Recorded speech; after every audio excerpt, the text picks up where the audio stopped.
Retour sur le plateau d'Afrique Innove. Commander, acheter et payer en ligne sont des pratiques qui entrent de plus en plus dans nos habitudes. Mais est-ce vraiment sécurisant d'opérer des transactions en ligne tout en exposant nos données personnelles? Nous en parlons avec M. Georges Lanson Betoun.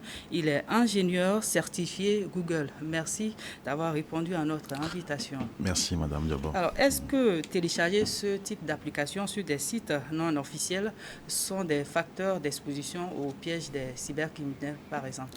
D'accord, ok. D'abord, je voulais planter un peu le décor et mettre le contexte. En fait, le commerce électronique, il ne faut pas toujours le voir du côté négatif. Comme c'est souvent quelque chose qui est nouveau, et il y a toujours cette critique-là que beaucoup de personnes ont dessus. C'est le cas par exemple de l'AI aujourd'hui que beaucoup de gens sont en train de critiquer. En fait, il y a beaucoup d'avantages d'être sur cette plateforme-là. Donc ça, c'est un premier élément. Grâce à cette plateforme-là, comme vous avez vu dans le reportage, des gens qui ne se connaissent pas, des gens qui vont faire des prestations peuvent être notés, ce qui fait toujours un plus. Et ça permet également de sécuriser la transaction. Maintenant, pour ce qui est des applications dont vous parlez, je pense qu'il y a des plateformes officielles sur lesquelles il faut être en mesure de pouvoir télécharger les applications-là. Et l'une des plateformes, ça dépend de votre téléphone.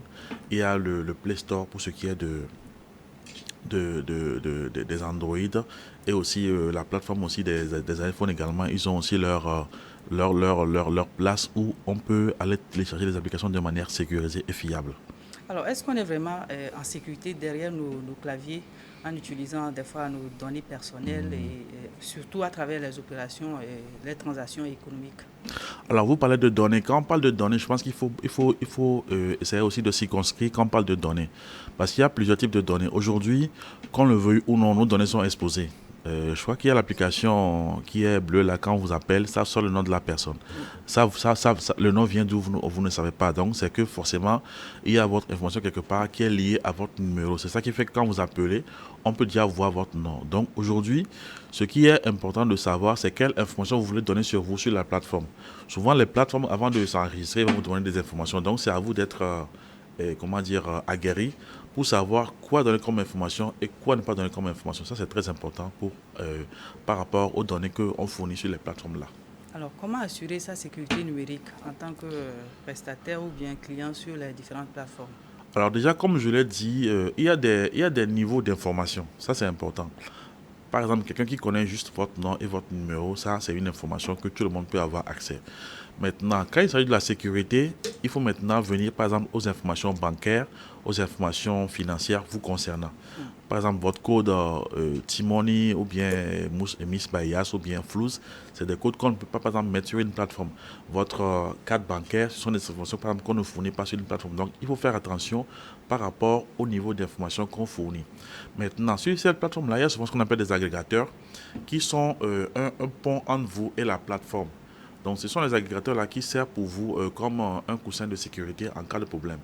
Souvent, par rapport au transfert mobile money sur les plateformes-là, l'argent ne vient pas directement sur le compte des concepteurs de l'application. Ça passe par un tiers qui va s'assurer que, effectivement, d'abord, la plateforme, elle est officielle, elle est déclarée, elle est enregistrée avant d'abord de passer maintenant la transaction à leur niveau. Deuxième des choses qu'il est important également de faire, il faut s'assurer qu'il y a ce qu'on appelle une clause de garantie. Souvent, avant de faire des transactions financières, il faut lire les informations. Est-ce que vous avez la chance d'être, qu'on vous retourne votre argent quand la transaction s'est mal passée? Je crois que tout à l'heure dans le reportage, ils ont dit un élément qui est important, que vous pouvez réclamer quand vous retourne votre argent, quand la prestation. Voilà, donc je pense que ce sont ces genres d'éléments-là qu'il faut vraiment vérifier quand on veut faire les transactions financières sur une plateforme. Est-ce qu'il y a des limites à ne pas franchir en termes de e-commerce et d'opérations financières sur les différentes plateformes? Alors, déjà, en termes de limites, il faut beaucoup faire attention, comme je l'ai dit toujours, les niveaux d'information que vous donnez. Alors, par exemple, si vous voulez faire un achat en ligne, alors vous avez besoin d'informations comme votre nom et aussi souvent ça se fait soit par les transactions mobile money ou bien par une carte Visa, Mastercard que vous pouvez acheter, que vous pouvez utiliser. D'abord, il faut faire attention que la plateforme ne vous demande pas d'enregistrer votre carte et la garder. Ça, c'est un premier élément. Deuxième élément, ça, c'est un conseil que mon banquier m'a donné à l'époque qui m'a beaucoup sauvé. Il faut éviter d'utiliser une carte Visa qui est directement adossée à votre compte. Parce que la carte Visa, quand quelqu'un a accès à la carte Visa, là, il suffit d'avoir le numéro et puis un code derrière, la personne peut l'utiliser. Maintenant, il y a des banques qui vous protègent. Chaque fois qu'on va faire une transaction sur votre carte, ils vont vous envoyer un message. Mais parfois, il y a des vendeurs qui ne mettent pas ça en place. Donc, quelqu'un qui prend pas dans votre carte Visa peut juste taper le numéro, mettre le code qui est derrière et puis faire des achats en votre nom en ligne.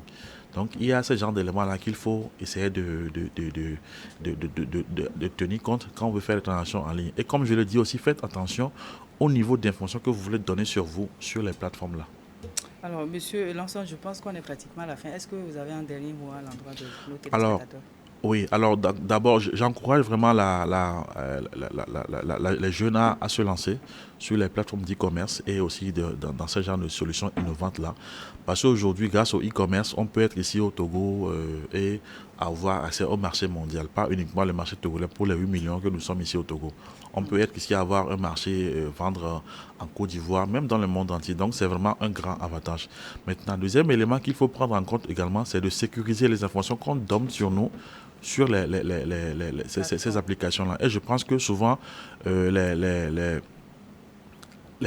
compagnies qui fournissent les services de transfert d'argent ne cessent de le dire, même pas par rapport à des spots, par rapport à des messages qu'ils nous envoient, de ne jamais donner notre code mis par IAS ou bien Flouz à une personne ou bien sur une plateforme. Donc, c'est toujours une transaction qui doit être sécurisée, ce qui vous permet d'être sûr de ce que vous donnez comme information à cette plateforme-là.